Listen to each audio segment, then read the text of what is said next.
Pagmasdan ko ang mga mukha ninyong lahat. Kitang-kita ko kung ano mga tsura ninyo dahil marami naka-live dito. Pag merong umuwi, magkakaroon ng piksa sa puwet.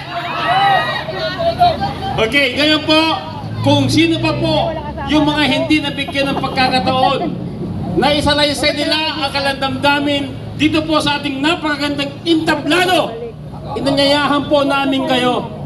Okay? Ayo, may magpapasalamat lang muna si tatay. Marami po salamat, marami pong nagpadala ng pagkain, tubig, at marami hong nagpapahayag. Alam nyo, kayo hong nanunood, kayo hong nagbabayad ng tax, kayo ho yung regular na buwan-buwan binabawasan ang sahod ninyo na nagbabayad kayo ng tax. Inaanyayahan no namin kayo, pumunta ho kayo rito, pumunta na po kayo rito at higit po namin kailangan ang presensya nyo dahil kayo po ay nabudol din ng ating presidente. Walang tulugan, umpisa na po ang taong bayan na magigising na po. Lahat po tayo rito biktima ng korupsyon. Ang korupsyon po ang unang-unang kalaban natin kung bakit tinatanggihan tayo ng mga foreign investor. Kilalang kilala, number 1 ang Pilipinas sa pagiging korap. Dapat mag-resign ka na. BBM Bangag, mag-resign ka na. BBM Bangag, mag-resign ka na. Isama mo na ang asawa mong Bangag din. Muli po, marami nang nagpapahayag ng suporta at nagpapadala ng kanilang pakikisama at pagmamahal po sa atin. Alam nyo, yung congressman na mga kakilala ko, kasamahan ko sa konseho noon, pero ngayon naka-Ferrari. Naka-Ferrari na dahil sa sobrang sipsip kay Tambaluslos. Yung mga tax ninyo, kayong mga nanonood, kayong ikang nagmamatsyag, yung mga tax ninyo, winawalang iya ng mga politiko.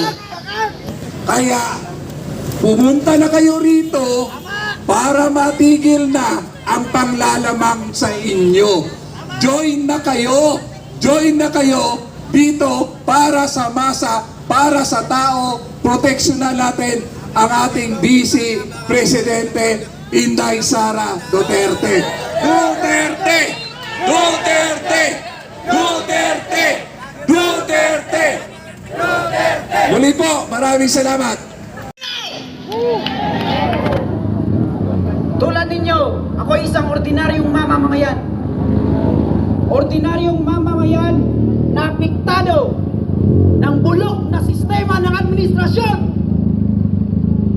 Papayag pa tayo ng ganun? Tingnan nyo sa Kongreso. Ang mga nakaupo, mga MP, baliktad na ang sistema. Ang mga MP ang nanguhusga sa mga opisyal ng ating kapulisan. Tama ba yun? Diba? Ngayon, kailan pa ba tayo kikilos? Kailan pa ba kikilos ang sambayanang Pilipino para ibagsak ang bulok na sistema ng administrasyon? Ngayon na! Ako isang tubong Mindanao, buong pusong maninindigan para sa bayan, para sa mga Duterte.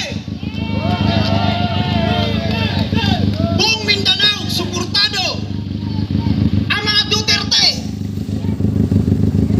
Kung malapit lang ang Mindanao, sigurado ako, wala nang paglalagyan ngayon dito. Punong-puno na tayo. Pumunta ako dito, gustong-gusto kong makapagsalita. Halos araw-araw, nanonood ako sa mga video ni Banagbay. Doon natin makikita, bias na ang nangyayari sa Kongreso. Baliktad na ang sistema. Ang ating mga abogado, mga opisyal ng gobyerno, matitinong opisyal ng gobyerno, mga opisyal ng kapulisan, hinuhusgahan ng mga NPA. Mga NPA na nagtatago sa pagiging isang kongresista. Mga Bisaya, ako'y nananawagan, musugot ba mo ngay nganiyon ng ta? Papayag ba tayo na gaganunin lang tayo? Inaapakan na tayong mga Pilipino na mga sakim sa Kongreso. Kailangan na natin kumilos, tuldukan na natin ngayon. Dahil kapag natuldukan natin yan, mapuputulan ng sungay ang mga kongresistang sakim. Lalaban tayo para sa bayan, para kay Duterte! Duterte! Duterte! Duterte!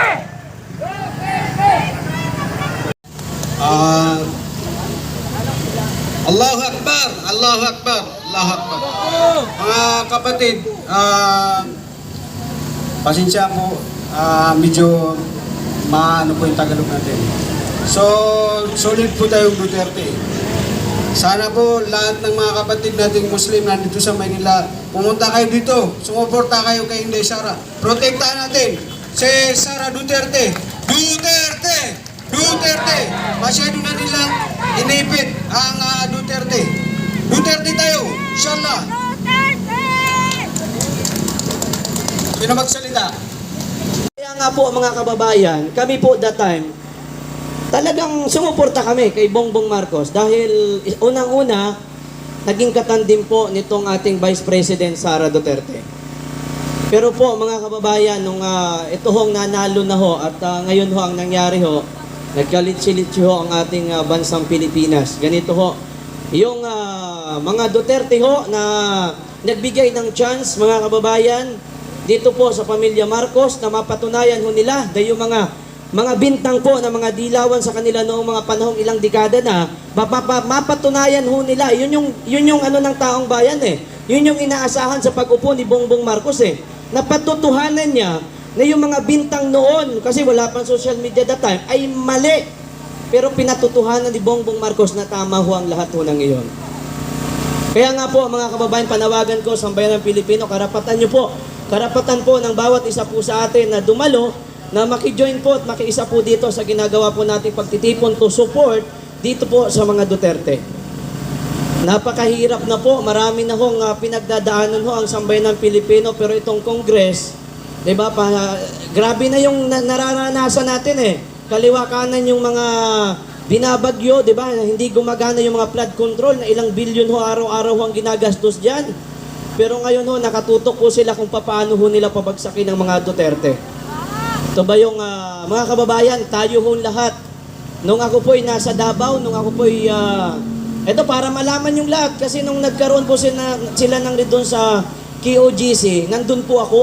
Alam mo, nagtanong ako sa pulis. Sabi ko, sir, tama ho pa ba yan ang yung ginagawa ho niyo dito? Alam mo, kaya hindi ako galit talaga eh. May mga pulis ho, mga kababayan, sumusunod lamang ho sa utos talaga ng nakakataas. Alam niyo, bilang isang ordinaryong netizen, kasi nakikita ko maraming umiiyak that time doon sa KOGC. Hindi ako member niya ng KOGC. Pero sa akin po ay nasa katotohanan lamang.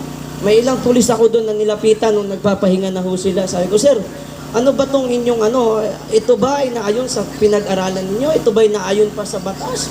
Alam mo, nung sagot ng isang pulis, hindi lang isa, ilang pulis ang tinanong ko, sagot nila, alam mo sir, hindi, lang kung hindi kami susunod, paano yung, ako mayroon pa akong anak na maliit, paano naman, may pinapaaral pa ako.